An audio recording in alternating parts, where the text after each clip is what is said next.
हरे कृष्णा। समस्त पापों को क्षय करने वाली और जीवन से मुक्ति का संचार करने वाली एक विशेष एकादशी है षटतिला एकादशी। यह वह दिव्य अवसर है जो भगवान श्री कृष्ण को अत्यंत प्रिय है और जिसके माध्यम से साधक अपनी सुप्त आध्यात्मिक चेतनाओं को जागृत कर सकता है, अंतर मन की शक्ति को शुद्ध और ऊर्जावान बना सकता है। माघ मास के कृष्ण पक्ष में आने वाली यह पावन एकादशी इसलिए भी विशिष्ट मानी गई है क्योंकि वर्ष भर में केवल इसी एकादशी में तिल से संबंधित विशेष नियमों का पालन बताया गया है।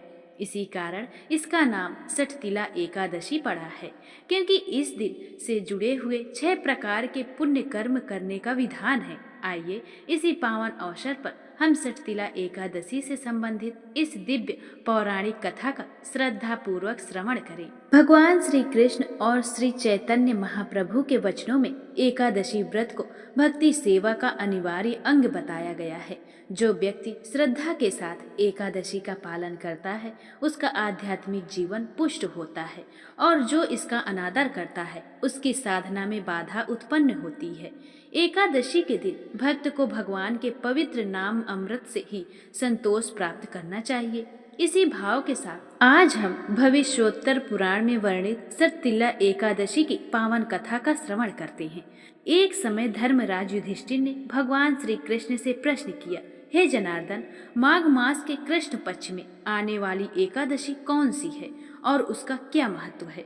कृपया मुझसे विस्तार में इसका वर्णन करें। यह सुनकर भगवान श्री कृष्ण ने मंद मुस्कान के साथ युधिष्ठिर की ओर देखा और जन कल्याण की भावना से प्रेरित होकर कहा, हे राजन, माघ मास के कृष्ण पक्ष में जो एकादशी आती है वह षटतिला एकादशी कहलाती है।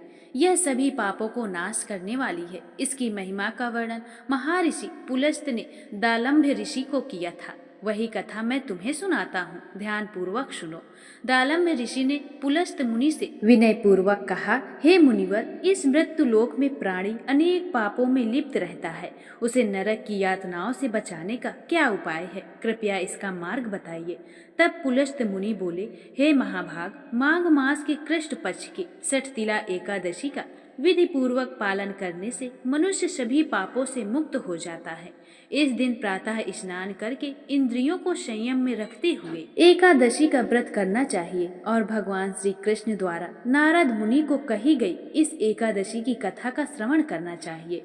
मुनि आगे कहते हैं कि षटतिला एकादशी के पावन दिन साधक को माघ मास में स्नान कर अपने मन और इंद्रियों को वश में रखना चाहिए तथा काम, क्रोध, लोभ, अहंकार और निंदा जैसे दोषों का त्याग करना चाहिए। भगवान श्री हरि का स्मरण करते हुए भूमि को स्पर्श करने से पूर्व गिरे हुए गोबर को एकत्र कर उसमें तिल और कपास मिलाकर 108 पिंड बनाना चाहिए। माघ मास में अद्रा या मूल नक्षत्र में संयोग में आने वाली इस एकादशी का व्रत धारण कर अपने अपराधों की क्षमा के लिए श्री कृष्ण नाम का जप करना चाहिए और रात्रि में जागरण तथा हवन करना चाहिए। चंदन, कपूर और शुद्ध भोग से पद्मनाथ श्री हरि की पूजा करनी चाहिए और भगवान श्री हरि विष्णु के नामों का उच्चारण करते हुए उन तिल मिश्रित पिंडों को पवित्र अग्नि में अर्पित करना चाहिए। साथ ही सीताफल, नारियल और अमरूद अर्पित करना श्रेष्ठ माना गया है और यदि ये उपलब्ध ना हो तो सुपारी भी अर्पित की जा सकती है। इस दिन तिल का दान करना, तिल का सेवन करना, तिल से स्नान करना, तिल मिलाकर जल पीना, तिल का हवन करना और तिल का उपटन लगाना, ये 6 विशेष कर्म बताए गए हैं। इन्हीं 6 कर्मों के कारण यह एकादशी षटतिला एकादशी कहलाती है। शास्त्रों में कहा गया है कि जो व्यक्ति षटतिला एकादशी के दिन श्रद्धा से तिल का दान करता है वह दीर्घ काल तक स्वर्गलोक में निवास करता है। प्राचीन काल में एक ब्राह्मणी थी जो ब्रह्मचर्य का पालन करते हुए निरंतर भगवान की उपासना और व्रत रखती थी, परंतु उसने कभी ब्राह्मणों को और देवताओं को अन्न दान नहीं किया था। अनेक तपस्या के कारण उसका शरीर दुर्बल हो गया था और शुद्धि तो थी किंतु अन्न दान के अभाव से उसकी साधना अधूरी थी। उसकी परीक्षा लेने के लिए भगवान श्री कृष्ण ब्राह्मण का वेश धारण कर उसके घर पहुँचे। और अन्न की भिक्षा मांगी। ब्राह्मणी उनके आगमन का कारण पूछा, पर भगवान मौन रहे। क्रोध में आकर उसने उसके भिक्षा पात्र में मिट्टी डाल दी। भगवान शांत भाव से वहां चले गए। अपने व्रत और तपस्या के प्रभाव से वह ब्राह्मणी अंततः भगवान के धाम पहुंची, किंतु वहां उसे अन्नहीन और वैभव रहित महल प्राप्त हुआ। यह देखकर उसने भगवान से पूछा कि इतनी तपस्या के बाद भी उसे अन्न का अभाव क्यों मिला। भगवान श्री कृष्ण ने कहा, हे साध्वी, तुम पृथ्वी पर लौट जाओ। यहाँ देवताओं की पत्नियां तुम्हारे पास आएंगी। उनसे सटतिला एकादशी की महिमा सुने बिना द्वार मत खोलना। ऐसा कहकर भगवान अंतर ध्यान हो गए।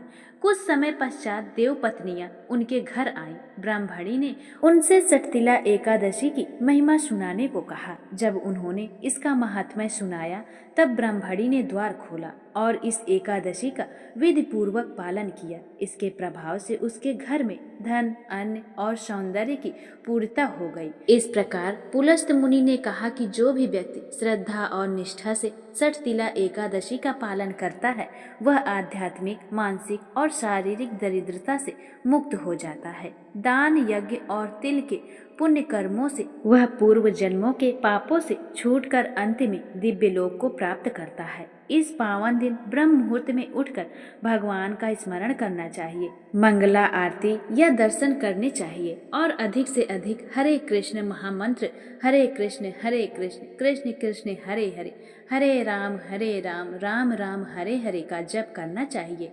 तुलसी देवी की पूजा, जल अर्पण और परिक्रमा करनी चाहिए।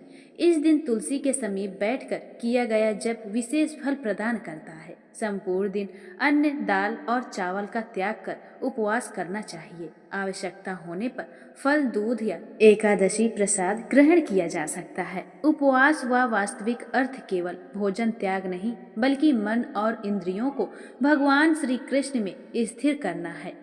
व्यर्थ वार्तालाप, क्रोध, निंदा, असत्य और आलस्य से दूर रहना ही सच्चा उपवास है। इस दिन प्रामाणिक वक्ता से हरि कथा का श्रवण करना चाहिए और भगवत गीता तथा श्रीमद् भगवत जैसे ग्रंथों का अध्ययन करना चाहिए। संध्या समय भगवान और तुलसी देवी के समक्ष घी का दीपक अर्पित कर कीर्तन करना उत्तम है। द्वादशी के दिन नियम समय पर पारण कर भोजन को तुलसी पत्र सहित पहले भगवान को अर्पित करें और फिर किसी योग्य ब्राह्मण या वैष्णव को भोजन कराएं अथवा मंदिर में दान दें। दान के बिना एकादशी व्रत पूर्ण नहीं माना जाता है।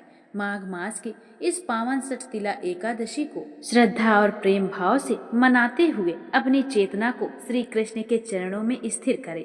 उनके दिव्य स्वरूप, लीलाओं और गुणों का निरंतर स्मरण करें और अपने मानव जीवन को सार्थक बनाएं।